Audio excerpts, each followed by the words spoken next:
Zaman sekarang orang sangat senang untuk foto selfie. Dari anak-anak, tua, muda, sangat senang selfie. Tentu foto yang diuploadnya pasti paling bagus. Saat ini produsen smartphone pun membuat kamera depannya hampir sama dengan kamera belakang. Ternyata Bapak Saudara sekalian, selfie ini adalah budaya yang begitu populer dan sangat mendunia sekarang. Bisa bayangin Bapak Saudara sekalian, pada tahun 2013 aja, hashtag Instagram yang terpopuler saat itu adalah hashtag me. Sebuah penelitian tahun 2014, orang muda yang berjiwa muda lebih narsis dari kaum tahun 80 atau 90-an. Ini dikatakan dalam riset abc.net tahun 2014. Dan pada tahun 2015, Bapak Saudara sekalian, foto selfie ini sudah mencapai 24 miliar foto diupload ke Google Foto. Ini baru satu platform, misalnya Google Foto. Masih ada lagi platform yang lain. Tapi dari 200 juta netizen pengguna aktif, ternyata 50% dikumpulkan hanya dalam waktu 5 bulan pertama. Begitu populernya foto selfie ini atau swap foto ini. Tapi Bapak Saudara sekalian, ada kalanya foto selfie ini disebut gambar ego, yaitu pelopornya kita tahu namanya Kim Kardashian, seorang bintang realitas TV, model, sosialita, aktris dari Amerika Serikat. Ia yang pertama kali menerbitkan sebuah buku yang isinya foto selfie tersebut dengan judul yang cocok, yaitu hashtag me atau me. Saat ini saudara sekalian, sudah biasa kita melihat bahwa swap foto itu selalu dilakukan. Bahkan saudara sekalian, sekarang di kedai-kedai kopi atau di kedai-kedai yang lain, orang itu bisa swap foto sampai 50 kali dalam berbagai sudut. Ternyata kalau kita lihat lebih jauh lagi, ada 77 orang mengatakan mereka memoto selfie minimal 1 kali dalam sebulan. Ternyata saudara sekalian, 90% menyatakan bahwa mereka melihat foto selfie orang lain sebagai bentuk pansos atau promosi orang lain. Dan ada studi daripada yang dilakukan di Amerika Serikat, ternyata Bapak sekalian, foto selfie itu makin lama makin orang itu melihat sudah biasa, tapi itu merupakan pansos aja. Jadi nggak begitu diperhatiin. Karena kenapa? Masing-masing pengen diperhatikan kan. Ada sebuah studi di tahun 2013 bahwa foto selfie telah membanjiri sosmed ternyata justru menjauhkan teman-teman kita dan membuat orang merasa kurang akrab dengan penggemar selfie tersebut. Ini saya dapat di dalam majalah Woman Health tanggal 30 Agustus 2013. Budaya foto selfie ini sebetulnya larinya kemana sih? Supaya kita mengerti lebih jauh bagaimana dengan kita. Ternyata saudara sekalian, ada psikolog di Indonesia mengatakan ada sisi positif dan sisi negatif daripada foto selfie itu. Jadi sisi positifnya menurut seorang psikolog dari Presiden Universitas bernama Elizabeth T. Santoso mengatakan bahwa swap foto orang ingin mengembangkan dirinya dengan cara memberitahu kepada dunia bahwa dia punya sisi lain dalam hidupnya. Contohnya, kalau Bapak Saudara sekalian mengirim foto selfie bukan tentang diri kita tapi masakan lah, hasil karya. Bapak Saudara sekalian, itulah yang menjadi hal yang positif. Dalam hidup kita pasti ada positif, pasti ada negatif. Dalam negatifnya itu foto selfie menjadi membuat kita kehilangan kontak dunia nyata, sehingga hidup kita hanya di dalam dunia yang tidak nyata atau dunia maya. Atau juga pamer barang baru, baju baru, mungkin sesuatu yang dianggap bisa menaikkan sosial mereka. Bagaimana menurut Alkitab? Mari kita lihat Alkitab kita di dalam Amsal 27 ayat 19 mengatakan, seperti air mencerminkan wajah, demikian hati manusia mencerminkan manusia. Jadi Bapak Saudara sekalian, ternyata budaya tentang ego itu atau foto ego itu atau swap foto itu ternyata membuat suatu narsis, membuat diri kita tuh merasa dihargai atau merasa berada. Bapak Saudara sekalian, Alkitab dengan jelas Raja Daud tahu bahwa untuk mendapat sesuatu yang luar biasa tidak perlu kita memberikan sesuatu yang sangat ekstrim. Jadi Bapak Saudara sekalian, Raja Daud mengerti bahwa untuk mendapat sesuatu yang banyak manfaatnya atau benefit yang lebih tinggi, itu kita bisa lihat begitu luar biasanya Raja Daud dengan kerendahan hatinya. Daud melakukan sesuatu yang luar biasa. Pertama, untuk pansos beliau tidak dengan sesuatu yang dilihat seperti itu, karena dia tahu bahwa Tuhan itu bukan melihat sesuatu yang hebat dalam dirinya. Tapi dalam 1 Samuel 16 ayat 7 mengatakan, bukan yang dilihat manusia, yang dilihat Allah. Manusia melihat apa yang di depan mata, tapi Tuhan melihat hati.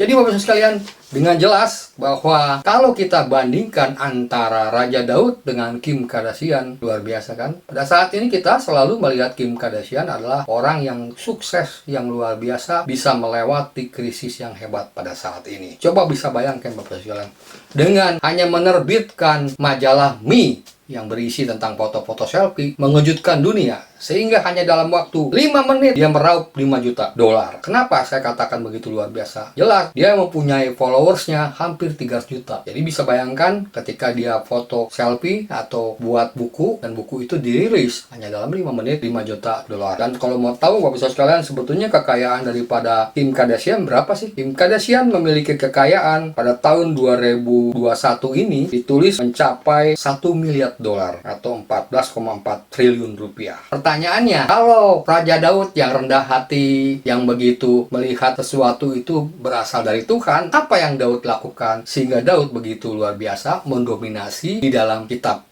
apa yang kita baca? Jadi Daud mengerti dalam Amsal 27 ayat 19 ini mengatakan, ia seperti air mencerminkan wajah, demikian hati manusia. Maka Daud tidak pernah berhenti minta Tuhan, selalu menyelidiki hatinya. Dalam Mazmur 139 ayat 23 mengatakan, selidiki aku, ya Allah, kenalah hatiku, ujilah aku, dan kenalah pikiranku. Jadi Bapak sekalian, Daud mencari sesuatu yang luar biasa itu bukan dari dalam dirinya, tapi biarlah kehendak Tuhan yang jadi, dan dia selalu memposisikan 3, yaitu kerendahan hati, perkenanan Tuhan, dan tentunya kuasa dari Tuhan. Mungkin Bapak sekalian hari ini bertanya, seberapa hebat sih Raja Daud? Hari ini saya akan bandingkan bagaimana Raja Daud begitu luar biasa dengan Kim Kardashian. Maaf, saya katakan mungkin hari ini saya nggak berani ngomong berkomentar jelas, tapi lihatlah narasi yang saya buat. Dalam situs ncfgiving.com ditulis bagaimana Raja Daud begitu luar biasa ketika dia akan mempersembahkan persembahan, istilah kerennya buah sulungnya kepada gereja atau kepada bait Allah. Bapak sekalian, saudara bisa baca dalam 1 Tawarik 29 ayat 14. Pengamat Alkitab mencatat bahwa hampir 200 atau 800 miliar dolar kekayaannya. Jadi kalau saya tafsir secara rupiah, kalau 800 miliar dolar itu sekitar 11.200 triliun rupiah. Jadi Bapak sekalian bisa perhatikan dengan baik, untuk mencapai terkenal, untuk menjadi tenar, bukan sesuatu yang apa yang dunia katakan. Raja Daud hanya seorang gembala, pemusik, kemudian pejuang, juga negarawan, menjadi raja Israel Raya. Kemampuan Daud mengumpulkan kekayaannya sangat luar biasa. Ini sudah dijanjikan Tuhan di dalam 2 Samuel 7 ayat 9. Tuhan tahu ia sangat mencintai Tuhan dengan kerendahan hati dan imannya dengan harta yang tak tertandingi tanpa merusak karakternya.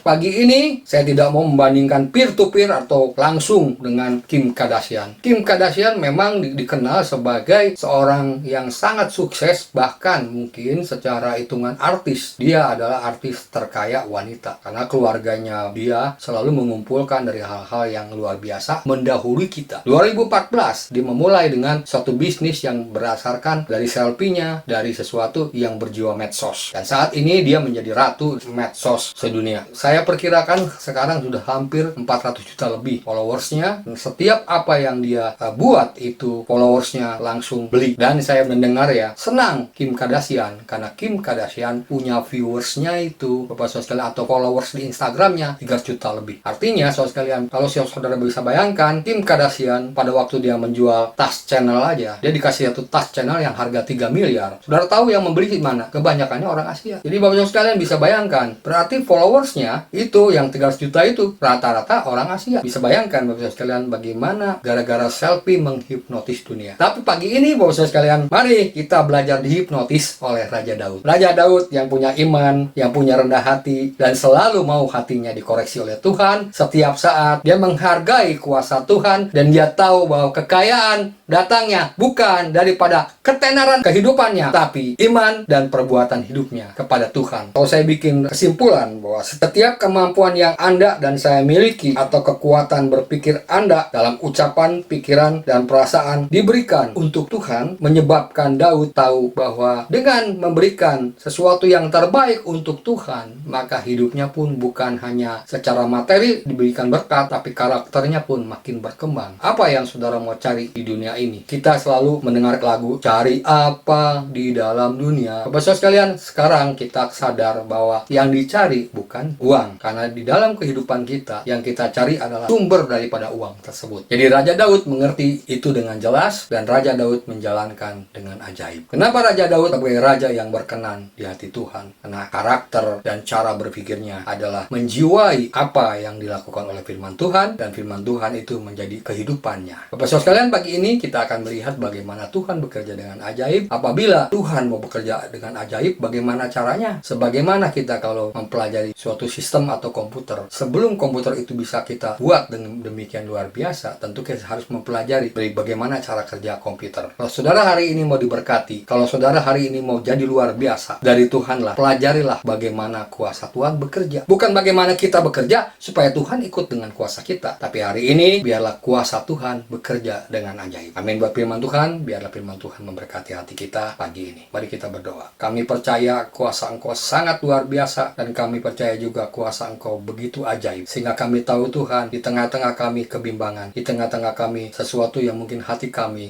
tidak menentu. Hari ini kami dikuatkan bahwa kerendahan hati, iman yang kuat kepada Engkau-lah hidup kami, memberikan yang terbaik untuk Tuhan, sehingga Engkau-lah yang kami sembah, memberkati kami dengan luar biasa. Oleh sebab itu Tuhan, pada saat pagi ini biarlah kami dibukakan hati, dibukakan pikiran untuk dapat mengerti rahasia daripada kehidupan kami sendiri bersama Engkau, dapat melakukan yang besar. Bersama Engkau kami bisa melakukan yang besar, karena Engkau besar sehingga kami bisa melakukan yang besar. Dalam nama Tuhan Yesus kami berdoa. Haleluya.